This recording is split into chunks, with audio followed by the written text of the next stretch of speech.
Pronti? 1, 2, 3. Sembra buona la prima, con la velocità da parte di Castiglione che difende la corda. All'esterno c'è Sefranch, mentre ha galoppato Canal Grande Rob.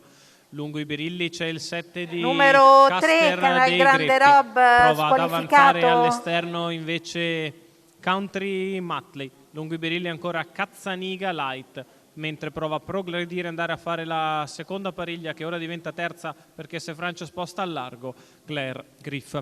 Davanti alle tribune in vantaggio Castiglione, capisce di non poter avere via libera Antonio Di Nardo che torna alla corda mentre prova ad insistere Country Matley che con un'andatura molto incerta passa a condurre dopo 400 in 33. Vincenzo Piscoglio dell'Annunziata e Country Matley sono i nuovi battistrada della corsa. Country Matley leader nei confronti di Castiglione, poi Sefranch, mentre avanza all'esterno Claire Griff. Lungo i birilli ancora Caster dei Greppi, mentre si scosta dai birilli cerca di andare a fare una pariglia Cazzaniga Light. 48,2 per i primi 600 molto lenti, si va verso gli 800 che il leader passa in 1, 3 e 8.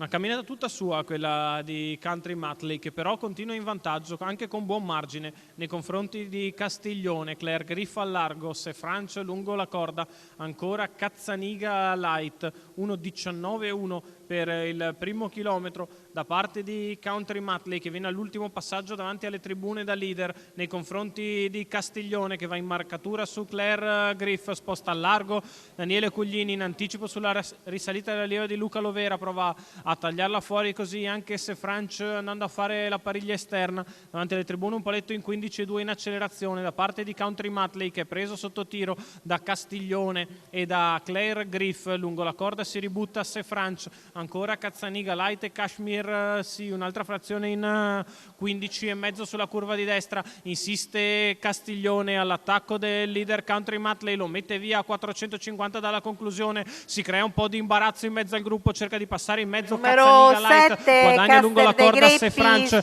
in vantaggio Castiglione nei confronti di Cazzaniga. Lungo la corda Sefranch prova ad avvicinarsi anche Kashmir, sì, al termine dell'ultima curva Castiglione ancora in vantaggio nei confronti di Cazzaniga Light al largo e di Sefranch lungo la corda a 200 dalla conclusione, in vantaggio Castiglione nei confronti di Sefranch che si butta dentro al largo Cazzaniga, Sefranch che attacca Castiglione, sta passando Sefranch che passa e vince nei confronti di Castiglione per il terzo Cazzaniga Light.